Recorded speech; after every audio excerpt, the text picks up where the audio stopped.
only way to start that process of unwinding an addiction is you have to become aware at the onset.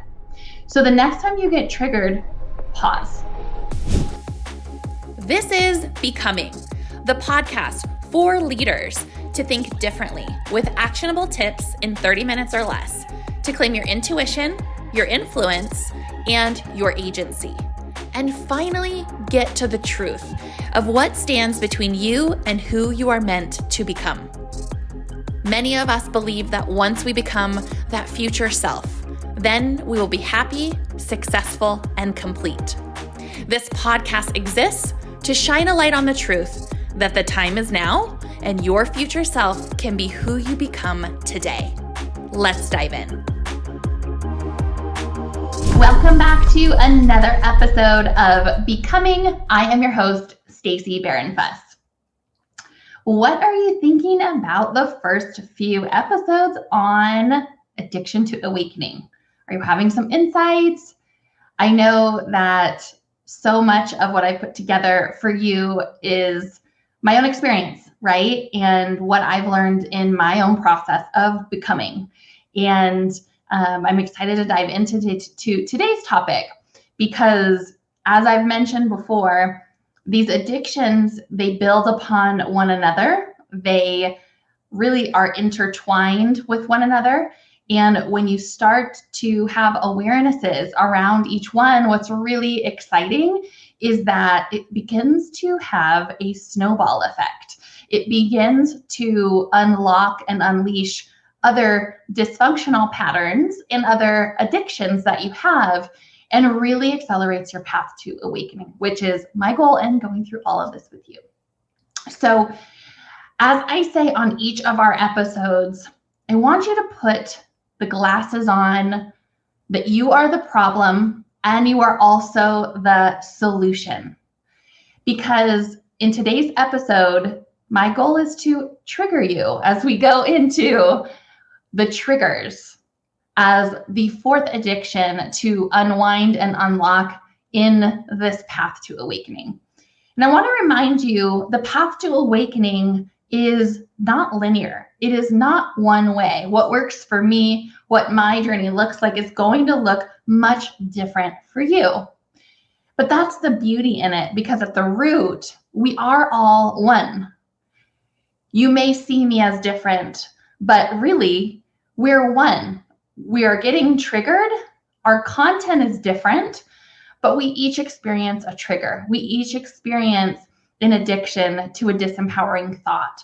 And the sooner that we can come together and collectively realize what disconnects me from myself is no different than what disconnects you from yourself. And when we come to that place, what's really exciting is together we can link arms, share information and insights, and really unleash and start this process of awakening together. Awakening is not a destination. It's very much a journey once you decide to place a priority on awareness. Once you place a priority on awareness and consciousness and prioritizing that, what happens is you've let the light in. And once you let the light in, your room starts to get real bright. And when you start to get real bright, you can't go back. And so I'm so excited that you started listening to this podcast, because it's going to really unlock a lot of things for you. So without further ado, let's dive in to triggers. So triggers are multifaceted, I like to say. But at the end of it all, triggers can actually be both negative in our eyes and positive. So let me be clear that when I say a trigger is negative or positive, that is based upon the perception of you, the person that's experiencing the trigger. If I have a trigger from my husband, for example, I may look at that as positive because I know I need to grow in that area. Whereas maybe you'll have an experience where you get triggered in your relationship and you think that that's negative and maybe need to explore a new relationship. So you see, while I'm talking about triggers, generally speaking, the label of if it's positive or negative is self-inflicted. The sooner that you remove those labels and instead attempt to experience it for what it is, the sooner you're going to be able to see it for what it is and learn from it for what it's here to show you. And so that is a profound and huge nugget to take away, not only for the topic we're talking about of triggers, but in life, right? What I just said about the labels of if it's bad or good, positive or negative, those are our choice. And it's a lot easier to move through the world and move through life when we're dealing with what's at hand instead of what's at hand while also dealing with the labels we've put on things. So keep that in mind. How many labels are you putting on things as you're going through the world? If it's good, bad, right, wrong? And is that creating an additional challenge for you to walk through? Awakening and this process of realization can be a lot simpler if we just deal with the facts. But we're not conditioned that way, are we? We're conditioned to complicate things. We're conditioned to try and figure things out. But I wanted to spend a moment on that because it can be really profound if you just implement the simple practice of, you know what? Today I'm not going to label anything good or bad. I'm just going to experience it as it is and see what your experience is of your day and the events that happen to you. So as we've talked about before, we've talked about this idea of stimulus and response. The trigger is the ultimate place where this is true. So if you think about the last time you were triggered, and it's easy to think of a time when a family member triggers you, but think of the last time you were triggered. If you think about it, there was an event, whether it's a conversation, situation, and someone said something, someone did something, and you were triggered. That is the stimuli. And what's really fascinating about triggers is that the stimuli comes forth and we react most often. We don't take the time to be inquisitive and ask ourselves, okay, what's going on in me that this person is doing X and it's triggering? And if person B does something similar, it doesn't trigger me. And so a trigger is when there is an unresolved trauma in you that hasn't been resolved.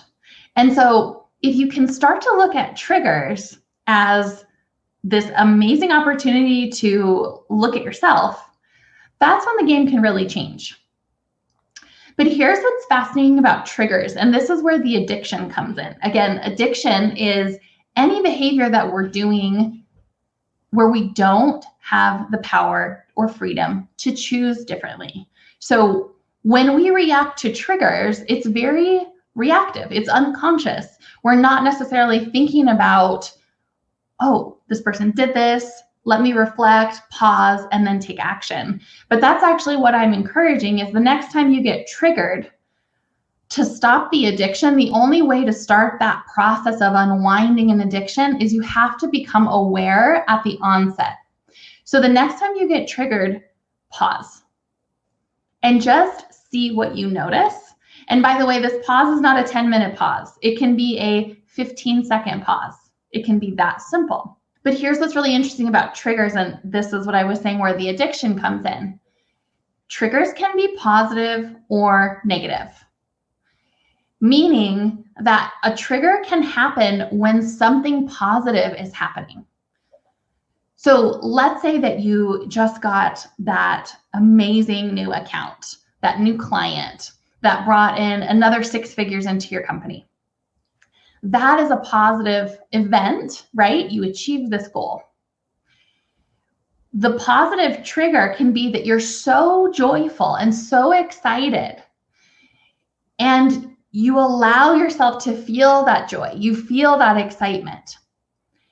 And because you allow that feeling, it actually triggers a time in your life when you allowed yourself to experience so much joy and so much happiness, and you lost control for just a moment. maybe it was in giddiness or laughter, and someone judged you, and you internalized that judgment, and for the rest of your life, you have not allowed yourself to experience that level of joy or abundance of laughter because of that trauma. So that is how simple triggers can be. Here's where the next level of the addiction comes in. The first level of the addiction, just to touch on, is the trigger happens and we react, right? We're addicted to the hormones in our brain that are set off by that rush of energy when we're triggered.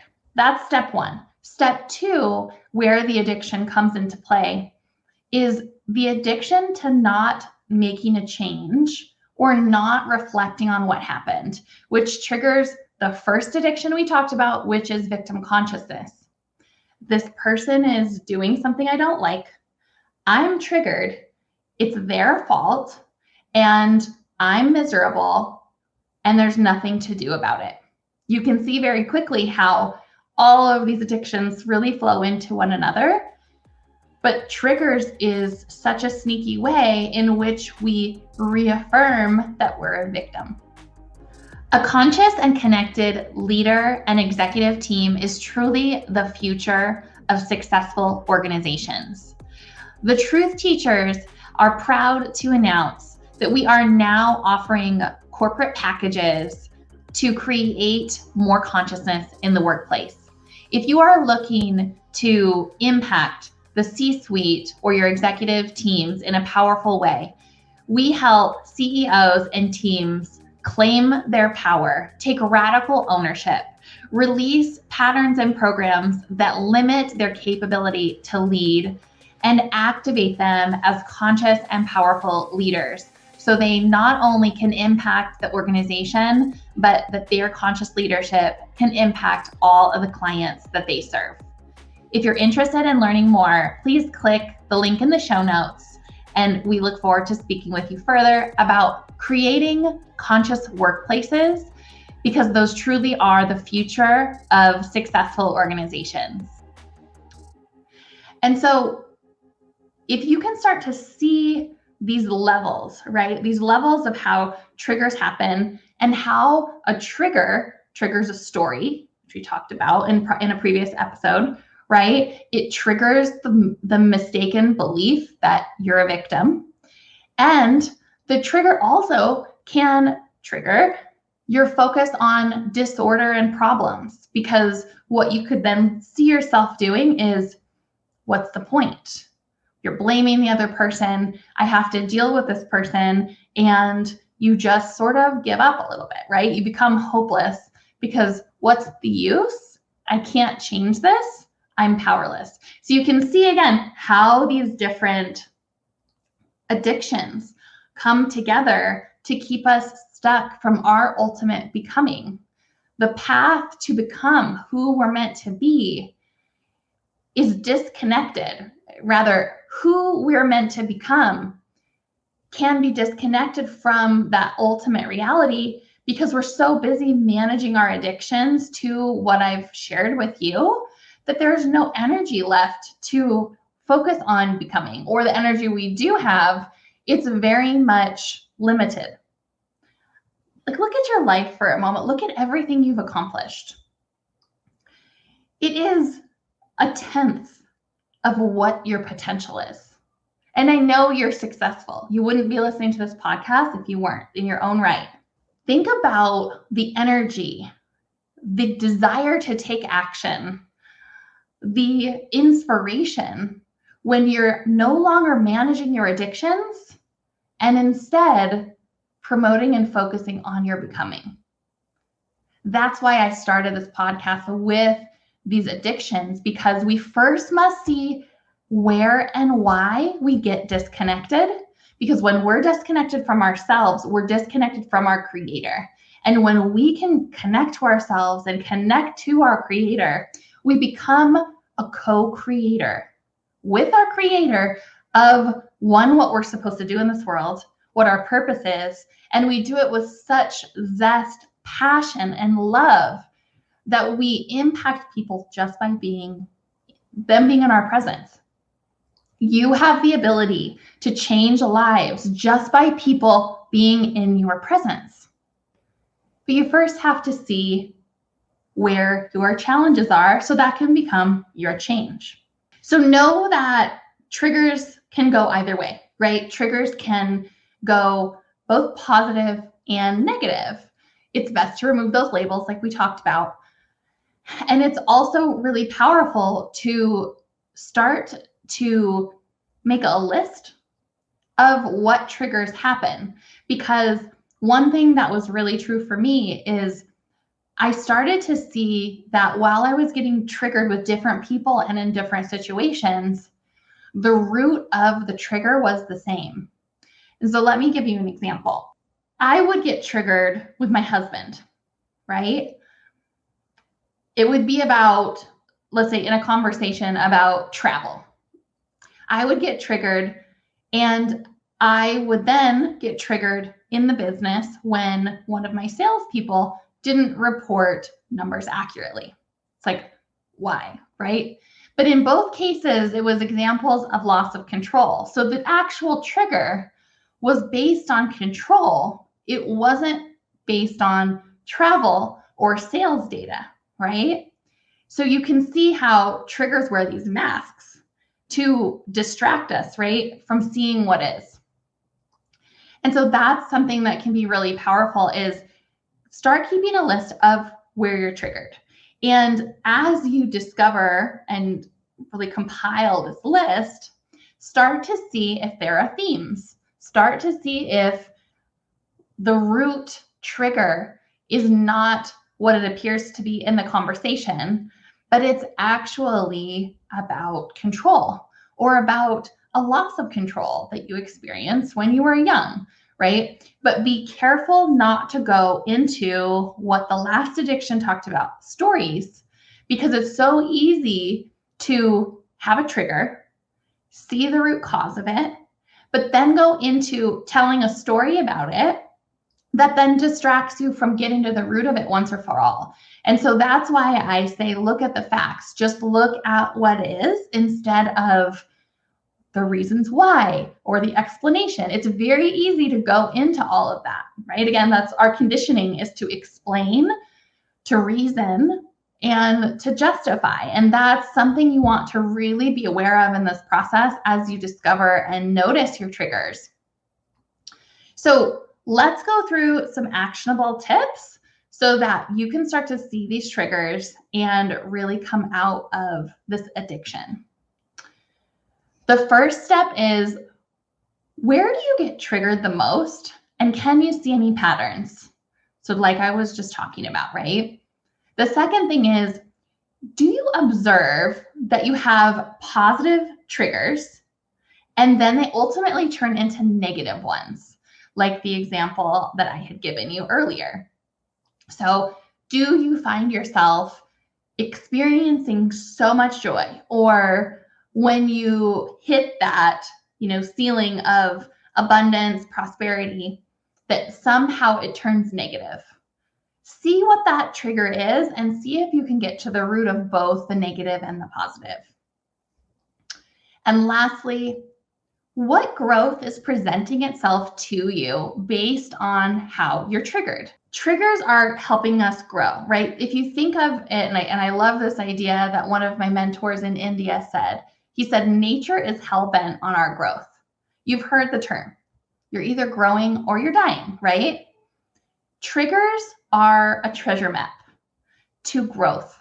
And if you're willing to see that, it can be so powerful. And you can, instead of being addicted to the surge of hormones and intensity, right, of emotions that come forth when you're triggered, is to actually boil it down and see it for what it is. You will start to experience freedom so that the stories no longer run you, and you can start to be aware of it in the moment instead of allowing it to derail you for whatever length of time. We don't have time for you to be distracted with being triggered. You have too much work to do in the world. You have too many lives to impact, and you have too much good to do. I don't care if you have been sitting on an idea and you don't feel that way. I am here. Take this as your message, as your sign. You have such tremendous things to do. It is your becoming to do so. So dive into these triggers and know that triggers are your treasure map to growth. I'll see you next week. Are you experiencing change and breakthroughs as you listen to Becoming? If so, show us some love and hit the subscribe button, leave a review, and share an episode. I love bringing this content to you each week, and together, listener by listener, we can wake up the world. See you next week.